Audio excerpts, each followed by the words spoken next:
अश्वत्थामा एक शापित योद्धा की अमर गाथा।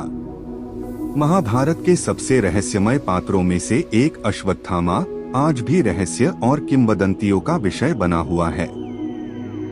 भगवान कृष्ण द्वारा शापित अश्वत्थामा अनंतकाल तक पृथ्वी पर भटकने के लिए मजबूर है।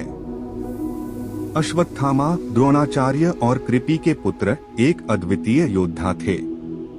महाभारत के युद्ध में उनके क्रोध और ब्रह्मास्त्र के प्रयोग ने विनाश का एक नया अध्याय लिखा।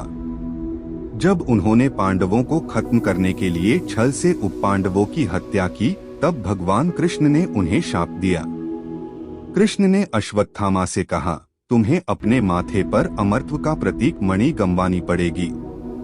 तुम्हारे घाव कभी नहीं भरेंगे और तुम अनंत काल तक भटकते रहोगे। इस शाप के बाद अश्वत्थामा वन वन भटकते रहे। दर्द और पश्चाताप उनके स्थायी साथी बन गए।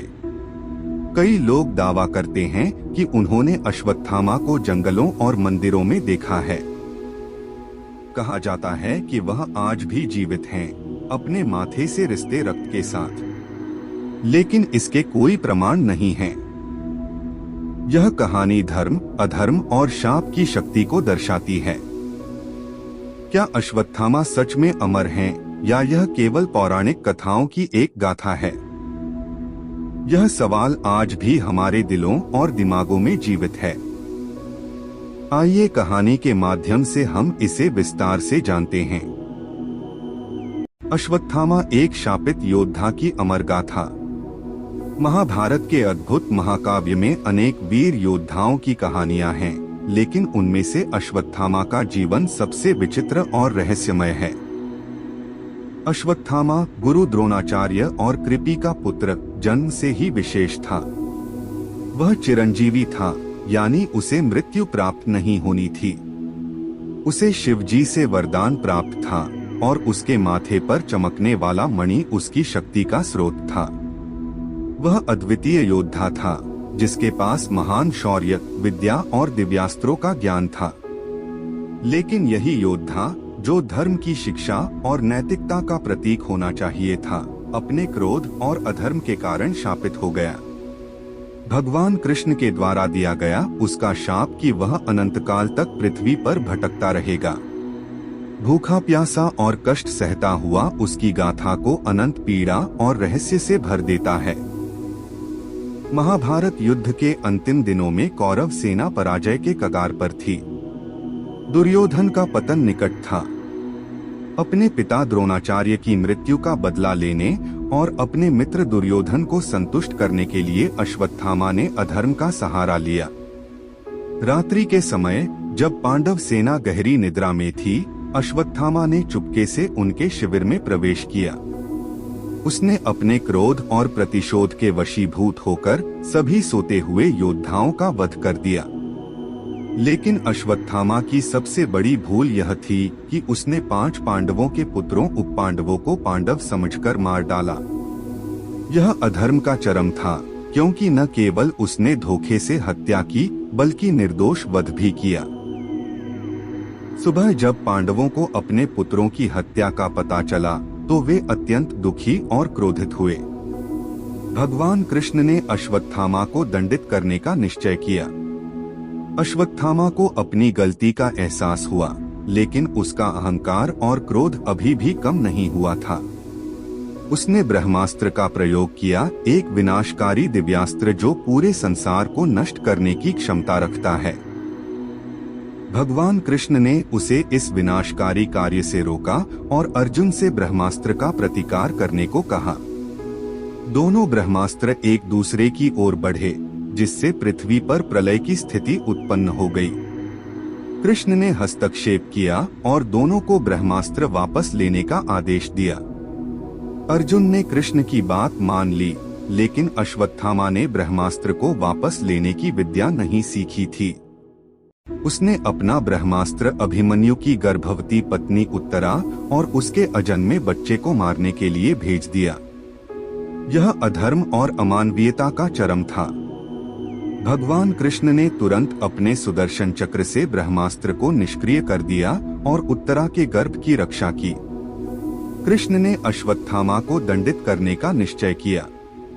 उन्होंने अश्वत्थामा से उसकी अमरता का वरदान नहीं छीना, बल्कि उसे अमरता को शाप बना दिया। तुमने अधर्म किया है अश्वत्थामा, कृष्ण ने कहा। तुमने निर्दोषों की हत्या की और ब्रह्मास्त्र का उपयोग करके अजन्मे बच्चे को मारने का प्रयास किया।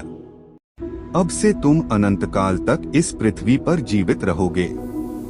तुम्हारे माथे से यह मणि मैं छीनता हूँ, जिससे तुम्हारी शक्ति जाती रहेगी। तुम्हारे शरीर में घाव होंगे जो कभी नहीं भरेंगे। तुम भूखे प्यासे, अकेले और तिरस्कृत होकर भटकते रहोगे। कृष्ण ने अश्वत्थामा के माथे से मणि को निकाल दिया। मणि के निकलते ही अश्वत्थामा की शक्ति क्षीण हो गई। वह पीड़ा से चिल्ला उठा, लेकिन अब उसके लिए कोई सहानुभूति नहीं थी। शाप के बाद अश्वत्थामा अनंत काल तक पृथ्वी पर भटकने के लिए मजबूर हो गया। उसकी स्थिति दर्दनाक थी। उसका शरीर सड़ता गया, घाव से दुर्गंध आती रही और उसे कोई भी इंसान अपने पास नहीं आने देता था। अश्वत्थामा ने जंगलों, गुफाओं और निर्जन स्थानों को अपना घर बना लिया। वह साक्षात पीड़ा का प्रतीक बन गया। समय के साथ वह पौराणिक कथा बन गया। लोगों ने दावा किया कि उन्होंने उसे देखा, एक लंबा, घायल योद्धा जिसके माथे से खून बह रहा था और जिसकी आंखों में असीम पीड़ा थी। आज भी भारत के कई हिस्सों में लोग दावा करते हैं कि उन्होंने अश्वत्थामा को देखा है। मध्य प्रदेश के जंगलों में, गुजरात के गिर के इलाकों में और उत्तराखंड के पहाड़ों में ऐसे कई कथित किस्से हैं जहां लोग कहते हैं कि उन्होंने एक रहस्यमय व्यक्ति को देखा जो अश्वत्थामा हो सकता है। कहा जाता है कि वह मंदिरों में आता है, जहां वह पूजा करने के लिए फूल और चावल छोड़ जाता है। कुछ लोग कहते हैं कि उन्होंने उसे बूढ़े साधु के रूप में देखा, जो अपने माथे पर गहरे घाव के साथ नजर आता है। लेकिन इन कहानियों का कोई ठोस प्रमाण आज तक नहीं मिला है। यह रहस्य बना हुआ है कि क्या अश्वत्थामा वास्तव में आज भी जीवित है या यह केवल जनमानस की कल्पना है। अश्वत्थामा की गाथा केवल एक शापित योद्धा की कहानी नहीं है। यह मानवता के लिए एक गहरा संदेश है। अश्वत्थामा का जीवन यह सिखाता है कि क्रोध और प्रतिशोध के वशीभूत होकर किए गए कार्य न केवल हमारे जीवन को बल्कि हमारी आत्मा को भी दूषित कर सकते हैं। कृष्ण का शाप केवल एक दंड नहीं था, यह एक चेतावनी थी। अश्वत्थामा को अनंत पीड़ा इसलिए दी गई ताकि वह अपने अधर्म का प्रायश्चित कर सके और मानवता को यह सिखा सके कि धर्म और नैतिकता का पालन करना कितना महत्वपूर्ण है।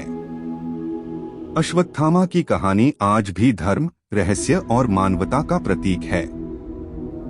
वह एक अमर योद्धा है जो अपने अधर्म के लिए पृथ्वी पर भटकने को मजबूर है। उसकी गाथा हमें यह याद दिलाती है कि किसी भी परिस्थिति में हमें अपने क्रोध और अहंकार के वशीभूत नहीं होना चाहिए। क्या अश्वत्थामा आज भी जीवित है? इसका उत्तर शायद कभी न मिले, लेकिन उसकी कहानी सदैव हमें सिखाती रहेगी कि धर्म, सत्य और करुणा का पालन करना ही जीवन का असली उद्देश्य है। महाभारत से जुड़ी यह कहानी आपको कैसा लगा हमें जरूर बताएं। साथ में हमारे चैनल पर लाइक और सब्सक्राइब करें। कमेंट में जय श्री कृष्णा जरूर लिखें।